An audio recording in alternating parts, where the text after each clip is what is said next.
एक बार की बात है, एक गांव में गौतम बुद्ध का प्रवचन चल रहा था।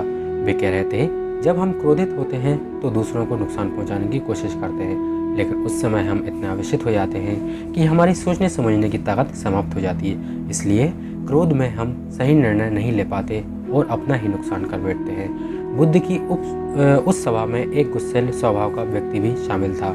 उसे बात बात पर गुस्सा आ जाता था।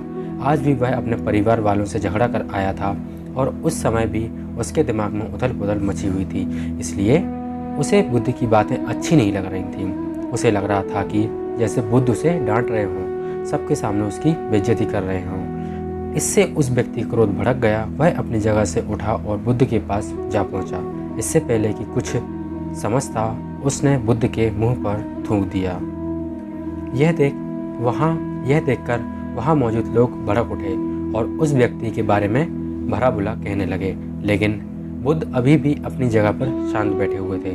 उन्होंने अपना चेहरा पोंछा और बोले, क्या बात है वत्स, तुम्हें कुछ कहना है?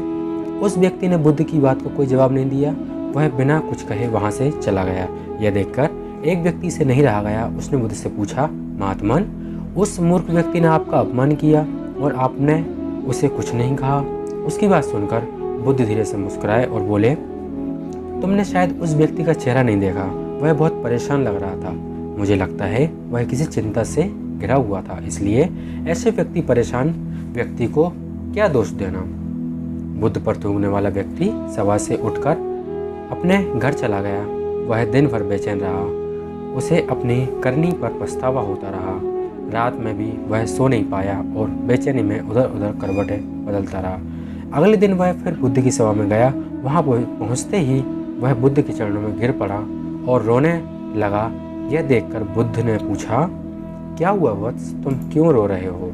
वह बोला, मैं वही दुष्ट व्यक्ति हूँ जिसने कल आपका अपमान किया था। पता नहीं कल मुझ पर ऐसा कौन सा पागलपन सवार हुआ जो मैं ऐसी घृणित हरकत कर बैठा। कृपया मुझे क्षमा कर दें। बुद्ध बोले, कल की बातें तो कल ही समाप्त हो गई वत्स। कल के बारे में आज क्या सोचना? अगर मैं उस घटना के बारे में सोचता रहता, क्रोध करता, तो सिर्फ मेरा दिल दुखता, तो मैं उससे कोई फर्क नहीं पड़ता। इसलिए बुरी घटना को याद रखना कोई समझदारी बात नहीं है। इससे हमारी परेशानियां बढ़ जाती हैं और जीवन ठहर जाता है। इसलिए